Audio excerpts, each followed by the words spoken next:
Good day, everyone. Today we'll be discussing facial nerve examination.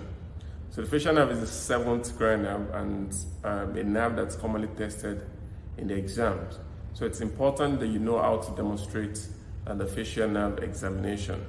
So key things to note in any neurological examination is to start with inspection. Inspection is very, very important in any neurological examination. So for facial nerve demonstration, the first thing you want to do after cleaning your hands, greeting the examiners, and also telling the patient what you want to do is to, one, check for facial asymmetry. So you want to stand a bit far away from the patient and try to look if there's any loss of nasolabial fold on one side, or if the angle of the mouth is elevated to one side. So you always start with inspection, checking for facial asymmetry. And the second thing to do is also to check for any rashes around the ears because of a condition called Ramsay-Hunt syndrome. So at times, patients with epizoster would have come down with a syndrome which is called Ramsay-Hunt, in which they have the facial nerve palsy and the vascular rashes, usually around the external acoustic meatus or the mastoid, at times even the palate. So after that, what you need to tell the patient is to check the frontal. What you need to do is to check for the frontal belly of occipitofrontalis muscle. So here you tell the patient to raise the eyebrows or to look up, and you want to see the uniform wrinkling of the forehead. Then the next thing you like to do is to check the orbicularis oculi. So orbicularis oculi are basically the muscles that close the eyes tight. So you ask the patient to close the eyes tight and should not allow you to open it. So if the facial nerve is affected, and the side in which the facial nerve is affected, the person will not be able to shut the eyes tight. And at times you see this upward high rolling while trying to close the eyes tight, which is called the Bell phenomenon. Then the next thing you like the patient to do is to puff the cheeks for you. And because if there's in a situation where there's facial nerve problem, the person will not be able to puff the cheeks on that side because the buccinator muscle is weak.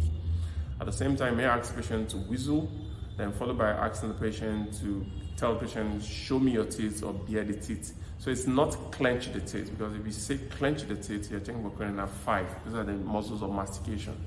So you want the patient to just show you the teeth, and while doing that, you're paying attention to the nasolabial fold and also the angle of the mouth.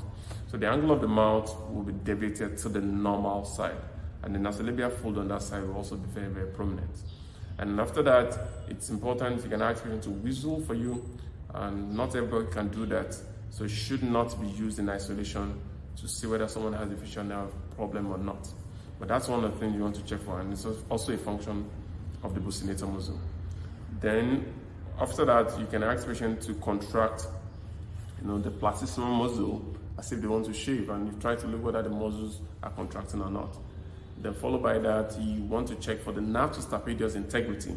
So you kind of tap your fingers behind the patient's ears and ask the patient if the sound is louder in one ear than the other. So to complete your examination, it's always good to tell examiners you'd like to do 3 things. One, you tell the examiner, I would like to check for taste in the anterior 2/3 of the tongue. So the taste in the anterior 2/3 of the tongue checks for the chorda tympani nerve. And next, you will tell the examiner you'd like to check for the corneal reflex. So the corneal reflex, the afferent is cranial 5, specifically the ophthalmic division of cranial 5.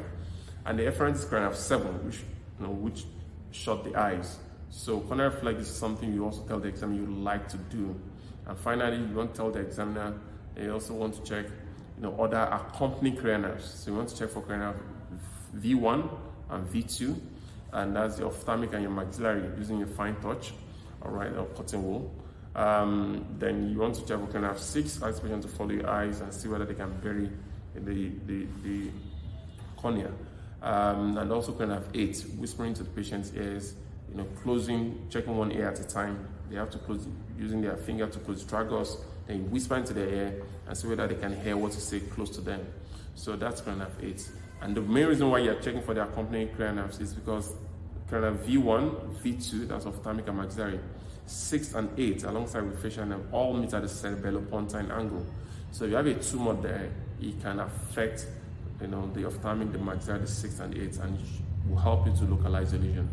I'll be demonstrating that in the video today. Thank you. So I'll be demonstrating the facial nerve examination now. So the first thing to do is always to clean your hands, as expected in any examination station.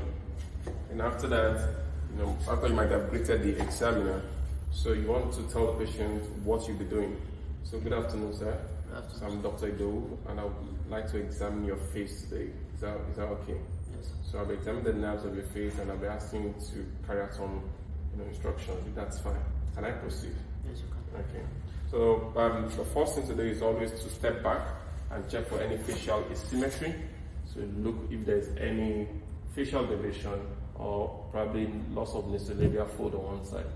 And after that, you also want to check for any rash or rashes around the ears to rule out Ramsay-Hunt syndrome, which you can have a zoster rash, like vesicular rashes around the ears.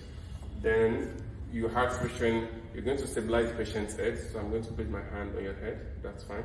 Yeah, I want to follow my finger, please. Yeah, that's good. So you can see the uniform wrinkling of the forehead. Then close your eyes tight, don't let me open it. So you're going to tight, don't let me open it.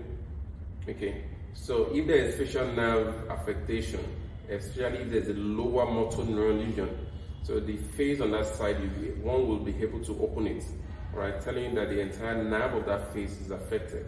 So at the time, it's possible to just see the eyeball rolling upwards while the patient tries to close the eyes, and that's the Bell's phenomenon. Then ask the patient to pop the cheeks. Can you pop your cheeks for me?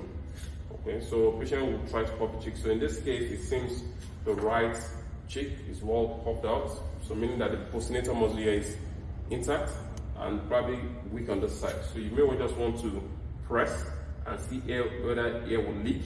But on this side, it's difficult. And on the weak side, you also see maybe air leaking from the angle of the mouth. Then, ask patient to, can you try to whistle for me?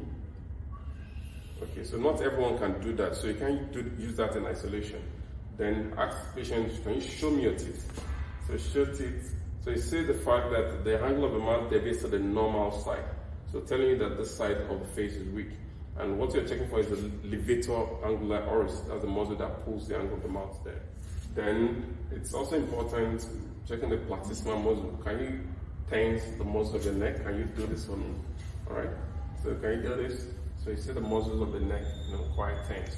That does, checks the integrity of the platysma. Then ask the patient to, you're going to tap your fingers, behind the patient's ears and tell the patient if it's louder in one ear than the other. Is it louder in the particular ear?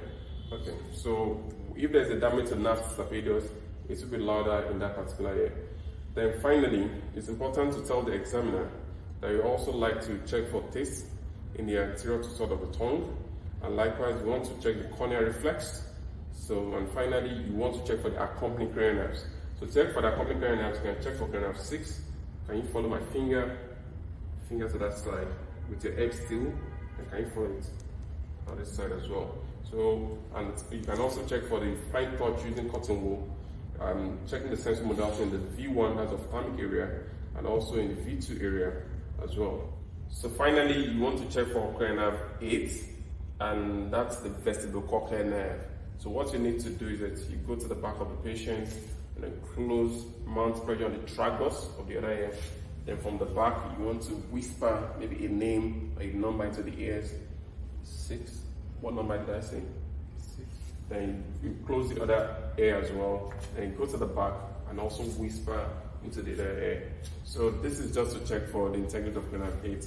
And finally, you thank the patient, clean your hands, and that concludes the end of the examination.